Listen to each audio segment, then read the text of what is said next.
Unlock ওয়ানের চতুর্থ দিনে কি পরিস্থিতি খানিকটা পরিবর্তন হচ্ছে? কলকাতার রাস্তায় কি বাড়তি বেসরকারি বাস নামছে? সংখ্যা কি বাড়ছে সরকারি বাসের? এবং সকাল থেকে যে ভোগান্তির চিত্রটা গত 3 দিন ধরে দেখতে পাওয়া যাচ্ছে, সেই চিত্রটা কি কিছুটা বদলাচ্ছে আজ? সেটাই আমরা সরাসরি নজর রাখবো। এই মুহূর্তে আমাদের সঙ্গে আমাদের প্রতিনিধিরা রয়েছেন বিভিন্ন জায়গা থেকে। আমাদের সঙ্গে এই মুহূর্তে কামালগাজী থেকে রয়েছেন বিশ্বজিৎ সাহা, একই সঙ্গে অর্পণ মণ্ডল রয়েছেন বারাসত থেকে, এবং বারুইপুর থেকে রয়েছে অর্পণ মণ্ডল, বারাসত থেকে রয়েছে জিয়াউল আলম এবং উল্টোডাঙ্গা থেকে রয়েছে ইরন রায় বর্মন। প্রথমেই কামালগাজীতে চলে যাব, আমাদের সঙ্গে রয়েছে সেখান থেকে বিশ্বজিৎ সাহা। বিশ্বজিৎ, আজ বাড়তি বাস নামানোর কথা, বেসরকারি বাস নামানোর কথা, এবং সেক্ষেত্রে বাড়তি ভাড়া নেওয়া হবে না এমনটাই কিন্তু বলা হয়েছে। সেক্ষেত্রে সকালবেলা থেকে কি ছবি দেখতে পাচ্ছ? ভোগান্তির ছবিটা গত 3 দিনের মতো কি কিছুটা পাল্টালো?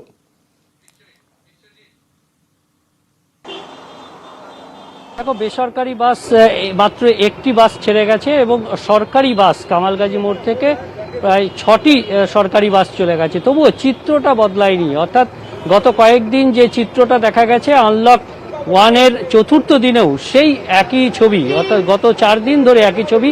তোমায় যে ছবিটা দেখাই, লাইন দীর্ঘতর হচ্ছে। অর্থাৎ এই সরকারি বাস স্ট্যান্ড যে S24, সেই S24 বাস স্ট্যান্ডে যারা যান, সেই যাচ্ছে সরকারি বাস দূর দিয়ে চলে যাচ্ছে, অর্থাৎ সরকারি বাস রয়েছে রাস্তায়। সকাল থেকে সরকারি বাসের সংখ্যাও বেড়েছে, সকালবেলার দিকে বেশ কিছু সরকারি বাসের সংখ্যা বাড়ানো হয়েছে, যদিও চিত্রটা বদলায়নি। এখনই একের পর এক সরকারি বাস আসছে, আরও একটি সরকারি বাস S24 এসে দাঁড়ালো। কিন্তু যত বাস আসছে, প্যাসেঞ্জার উঠে যাচ্ছে, তবুও এই যে ভিড়, অর্থাৎ লম্বা লাইন, সেই লাইন কমছে না। তার একটাই কারণ, যারা এখানে এই সরকারি বাসের স্টার্টার রয়েছেন বা যাত্রী, তাদের সঙ্গে কথা বলে আমরা জানতে পেরেছি যে বেশ কিছু প্যাসেঞ্জার যারা মাঝপথে, অর্থাৎ S24 যেটা কামালগাজী থেকে হাওড়া স্টেশন পর্যন্ত যায়, বাইপাসের ধারের বিভিন্ন যে বাস স্টপ, সেই বাস স্টপে তারা দাঁড়িয়ে এই বাসে উঠতে পারেন না, কারণ প্যাসেঞ্জার ভর্তি হয়ে যায়। যাত্রী ভর্তি হয়ে যাওয়ার কারণে প্রতিটা সিটে যাত্রী ভর্তি হয়ে যাওয়ার পর আর বাস সেই স্টপেজে দাঁড়ায় না। সেই কারণেই বিভিন্ন স্টপেজ থেকে যাত্রীরা উল্টো দিকে চলে আসেন এই কামালগাজী বাস স্ট্যান্ডে, এবং কামালগাজী বাস স্ট্যান্ডে এসে তারা নির্দিষ্ট গন্তব্যে যাওয়ার জন্য সাত সকালে, অর্থাৎ সময় হাতে করে আগে চলে আসেন, এবং এভাবেই তারা লাইন দিয়ে যাচ্ছেন। যদিও সেই লাইনে সামাজিক দূরত্ব বলতে যা বোঝায়, সেই সামাজিক দূরত্ব বলতে যা বোঝায় সেটা কিন্তু স্পষ্টতই নেই, এবং সেভাবেই তারা প্রতিদিন এই কামালগাজী মোড়ে আসছেন। বিভিন্ন জায়গা থেকে তারা এসে এই কামালগাজী মোড় থেকে বাস স্ট্যান্ডে উঠছেন, কারণ সরকারি বাসে এই বাস স্ট্যান্ডে না উঠলে জায়গা পাওয়া যাবে না। এবং দেখছো যে লম্বা লাইন রয়েছে, তবুও বাস ছেড়ে চলে যাচ্ছে, কারণ বাসে যাত্রী সম্পূর্ণ হয়ে গেছে। অর্থাৎ একের পর এক সরকারি বাস আসছে, সরকারি বাস এলেও যাত্রী যে সংখ্যা, যে পরিমাণে যাত্রী রয়েছে, যে চেষ্টা, সেই চেষ্টার জন্য আরো বাড়তি বাস নামানোর যে কথা, বাড়তি বাস নামলেও কিন্তু যেটা দেখতে পাওয়া যাচ্ছে, যেহেতু সংখ্যা সীমিত, সিট যতগুলো ততজন যাত্রী উঠতে পারবেন, সেই জন্য কিন্তু ছবিটা আজকেও সকালবেলা থেকে পরিবর্তন হচ্ছে না, দীর্ঘ লাইন দেখতে পাওয়া যাচ্ছে। বারাসতের ছবিটা কি অর্পণ রয়েছে? অর্পণ, তুমি ওখানে কি দেখতে পাচ্ছ? বারুইপুর থেকে অর্পণ রয়েছে, জানতে চাইবো তোমার কাছ থেকে কি ছবি। দেখো সম্মানিত, আমি বারুইপুর বারাসাত একদমই বারুইপুর বারাসাত বাস স্ট্যান্ডে আমি রয়েছি। সকাল থেকে দীর্ঘ লাইন রয়েছে, কয়েকটি বাস মাত্র ছেড়েছে, কিন্তু যত বাস ছেড়েছে তার থেকে প্যাসেঞ্জার কয়েক গুণ বেশি। তবে কন্ট্রাক্টরদের সঙ্গে যা কথা হয়েছে, গতকাল 27টি বাসের মধ্যে 9টি বাস চলেছে এই রুটে, এবং আজকে সকাল থেকে বাস বাড়তে পারে, তারা আশঙ্কা করছেন যে বাড়বে, কিন্তু বেড়েছে বা বেলার দিকে বাড়বে সেরকম কিন্তু একটা সুনিশ্চিত তারা জানাতে পারল না। ফলে বারুইপুরের বিস্তীর্ণ এলাকা আর যে মানুষ, সুদূর ক্যানিং থেকে এসেও তারা এই বারুইপুর বাস স্ট্যান্ডে বাস ধরার জন্য তারা এসছেন। সকাল 5টার সময় এসছেন এবং সকাল 5টা থেকেই তারা লাইনে দাঁড়িয়ে আছেন। বেশ কিছু মানুষজন তারা বাস পেয়েছেন, আবার এই দেখতে পাচ্ছেন যে দীর্ঘ লাইনে দাঁড়িয়ে রয়েছে, এর পিছনে কিন্তু অনেক দূর পর্যন্ত এই লাইনটা সুবিস্তৃত। তাই সকাল থেকে যে জেলা জুড়ে যে চরম দুর্ভোগের ছবি, সেটা কিন্তু ধীরে ধীরে স্পষ্ট হচ্ছে। এবং আমাদের সঙ্গে রয়েছেন বাস যাত্রীরা, কি অবস্থায় রয়েছেন, কখন লাইন দিয়েছে? সকালে এখানে এসেছি 7টার সময়, 7টা থেকে এখানে লাইন দিয়েছি, প্রত্যেকেই এখানে লাইন দিয়ে দাঁড়িয়ে আছে। আমি আরও ভোরে আমার আগে এসছে, একটা বাস তো চলে গেল, তারপর আপনারা নিশ্চয়ই দেখলেন বাসে আবার লোক উঠে গেল, কিছু লোক বাইরে উঠলো তারা। তা আমাদের কষ্ট মানে শেষ নেই, এখানে কোনো তো সেট তো কোনো ব্যবস্থা নেই, এখানে ধরুন সাধারণ লোকের জন্য কিছু দাঁড়াবার একটা ব্যবস্থা করা উচিত। সরকারি বাস এখনো তো দেখিনি এখানে একটা গ্যাস, সবই তো আপনার ওই গভর্নমেন্টের যে মেডিকেল অ্যাটেন্ডেন্ট নিয়ে যায় সেই বাসগুলোই দেখলাম গেল এখান দিয়ে।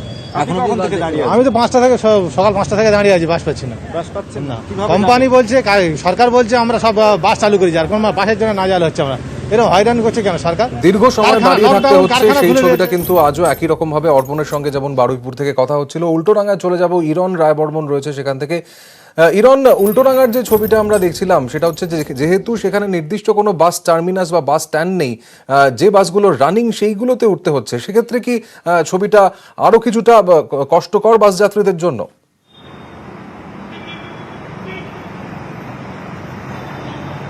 দেখো, উল্টোডাঙ্গার সকাল থেকে যে ছবিটা সেটা কিন্তু মিশ্র ছবি বলবো। তার কারণ উল্টোডাঙ্গায় বেসরকারি বাসের সংখ্যা বিগত দিনগুলোর থেকে অনেকটাই বেড়েছে। তবে হ্যাঁ, সেটা পর্যাপ্ত নয়, যেহেতু সকাল থেকে সময় আরও এগোচ্ছে, আস্তে আস্তে বাসগুলো স্যানিটাইজ হয়ে তাদের জায়গা থেকে বাস স্ট্যান্ড থেকে বেরোবে, তাই সেই সময়টা অন্তত দিতে হবে। উল্টোডাঙ্গার মুখে যেরকম ছবি, সেই ছবিটা হচ্ছে দেখতে পাচ্ছ 4 রাস্তার মুখের ছবি। বিভিন্ন রাস্তা এখানে এসে একসঙ্গে মেলবে এবং সেখানে প্রচুর দিকের মানুষ একসঙ্গে আসেন। আগে উল্টোডাঙ্গা মানে বিধাননগর স্টেশন থেকে মানুষ আসতেন, এখান থেকে বাস ধরে যেতেন, কিন্তু এই মুহূর্তে যেমন L238 একটা বাস এই মুহূর্তে আমাদের সামনে দিয়ে গেল, তাতে কিন্তু লোক সিটিং নয়, লোকে দাঁড়িয়েও রয়েছেন। অর্থাৎ মানুষ কিন্তু যে সবসময় নিয়ম নীতি মেনে চলছেন তা কিন্তু একদমই নয়। এই যে উল্টোডাঙ্গা বাস স্ট্যান্ডে দীর্ঘক্ষণ লোক দাঁড়িয়ে আছে, যদি আমি আমার ক্যামেরা বন্ধু সুরজকে বলে যদি আমরা এগিয়ে গিয়ে একটু কথা বলতে পারি তাদের সঙ্গে গিয়ে, যারা রয়েছেন যে তারা ঠিক কোন অবস্থায় কতক্ষণ ধরে দাঁড়িয়ে আছেন। এবং সকাল থেকে যে ছবিটা আমরা দেখেছি, অনেকে কিন্তু ব্রেক জার্নি করে করে আসছেন। দাদা, কোথা থেকে আসছেন, কতক্ষণ দাঁড়িয়ে আছেন? আমি তো অনেকক্ষণ ধরে দাঁড়িয়ে আছি, বাস পাচ্ছি না, কোনো বাস নেই। কোথায় আমি যাবো বেলেঘাটা। বেলেঘাটা যাবে? কোথা থেকে আসছেন? আমি উল্টোডাঙ্গাতে আছি, পিসি বাড়িতে থেকেই ডিউটি করছি। আচ্ছা, ঠিক আছে, বাস পাননি? বাস কতক্ষণ দাঁড়িয়ে? প্রায় আধা ঘন্টা হলো। 8 ঘন্টা দাঁড়িয়ে। এরকম আরো যারা যাত্রী আছেন তাদের সঙ্গে যদি কথা বলে নেওয়া যায়। দাদা, একটু এগিয়ে আসেন যদি। এই যে কতক্ষণ দাঁড়িয়ে আছেন, বাস কি পাচ্ছেন? বেসরকারি বাস তো বেরোনোর কথা সকাল থেকে।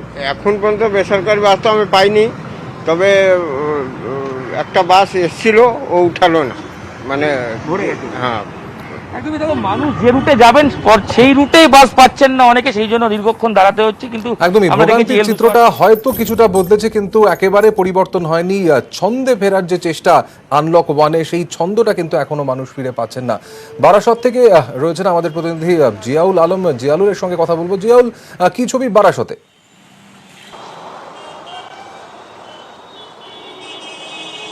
সমাদিত, দেখো, উত্তর 24 পরগনা বারাসাতে যে সরকারি বেসরকারি বাস তিতুমির বাস টার্মিনাল রয়েছে, সেখান থেকে কিন্তু 642টা বাস এখানে রয়েছেন, এখান থেকে কিন্তু ছেড়ে যায়।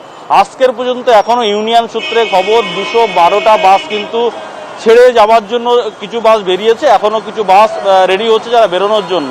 ফলে যে বেসরকারি বাস যে রাস্তায় কম রয়েছে সেটা কিন্তু একেবারে পরিষ্কার। তার কারণ 3 ভাগের 1 ভাগ বাস উত্তর 24 পরগনা বারাসাত থেকে যে বাসগুলো ছাড়ে তার 3 ভাগের 1 ভাগ কিন্তু ইতিমধ্যেই চলতে শুরু করেছে। ফলে একটা দুর্ভোগ রয়েছে। অন্যদিকে সরকারি বাস যে বারাসাত বাস ডিপো থেকে প্রায় 22টা রুটের বাস কিন্তু ইতিমধ্যে এখান থেকে ছেড়ে যায়, সেখানেও কিন্তু বাস কিন্তু সেই পরিমাণে নেই। ফলে সরকারি বাস ধরার জন্য কিন্তু এই সরকারি বাস ডিপোর সামনেও কিন্তু লম্বা লাইন রয়েছে।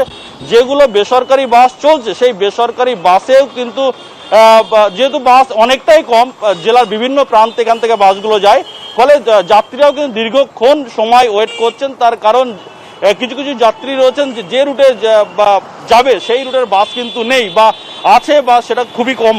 ফলে যাত্রী দুর্ভোগ কিন্তু একটাই রয়েছে, কারণ লকডাউনের 4র্থ দিনেও বারাসাতে যে যাত্রী, এদের কিন্তু কোনো সুবিধা নেই। আমরা চেষ্টা করব বেশ কয়েকজন যাত্রীর সঙ্গে কথা বলা, তার কারণ দীর্ঘক্ষণ কিন্তু তারা দাঁড়িয়ে আছেন, প্রায় আধ ঘন্টা 40 মিনিট দাঁড়িয়ে। জিজ্ঞেস করবো, কতক্ষণ দাঁড়িয়ে আছেন আপনি? 2 ঘন্টার মতো দাঁড়িয়ে আছি। আমি ব্যাংক কমিটির স্টাফ, ব্যাংকের গাড়ির জন্য ইন্তজার করছি। বেসরকারি বাস আছে রাস্তায়? বেসরকারি বাস চলছে, দেখছি। সরকারি বাসও চলছে। হ্যাঁ, সময় তো একেবারে বুঝতে পারছো, সরকারি বাস এবং বেসরকারি বাস রাস্তায় আছে, কিন্তু সেটা খুবই কম। ফলে পর্যাপ্ত পরিমাণে কিন্তু আজও সেই অর্থে সরকারি বেসরকারি বাস দেখতে পাওয়া যাচ্ছে না। সকালবেলা থেকে সেই চিত্রটাই কিন্তু উঠে এলো আমাদের প্রতিনিধিদের সঙ্গে কথা বলে।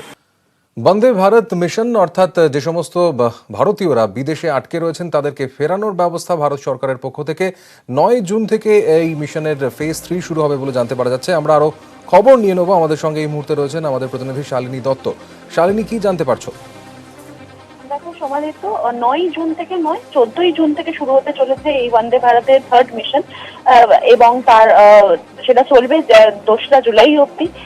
এবং এটা অবশ্যই বোঝা যাচ্ছে যে থার্ড ফেজে কিন্তু অনেক বেশি ফ্লাইট আমরা দেখতে পাবো বন্দে ভারতে, এবং অনেক বেশি জায়গাও কানেক্ট করা হচ্ছে। ইউরোপে শুধুমাত্র ইউকে নয়, তার সঙ্গে সঙ্গে জার্মানি, স্পেন ইত্যাদি, ইটালি ইত্যাদি বেশ কয়েকটা দেশ কভার করা হচ্ছে, এবং তার সাথে সাথে মিডল ইস্টের এরও বেশ কয়েকটা দেশ কভার করা হচ্ছে। কিন্তু যেটা সব থেকে বেশি গুরুত্বপূর্ণ সেটা হচ্ছে কলকাতা যে কিন্তু শুধুমাত্র একটা ইন্টারন্যাশনাল ফ্লাইট ল্যান্ড করছে, সেটা হচ্ছে ব্যাংকক থেকে আসছে, আর বাকি সমস্ত ফ্লাইটই কিন্তু কানেক্টিং ফ্লাইট, অর্থাৎ যেই ভারতীয়রা এসে পৌঁছবে ভারতবর্ষের বিভিন্ন স্টেটসে তারা যাতে কলকাতায় ফিরতে পারে সেই জন্য কানেক্টিং ফ্লাইট থাকবে, কিন্তু ডাইরেক্ট ইন্টারন্যাশনাল ফ্লাইট কিন্তু শুধুমাত্র একটাই এই ফেজেও দেওয়া হচ্ছে কলকাতাকে।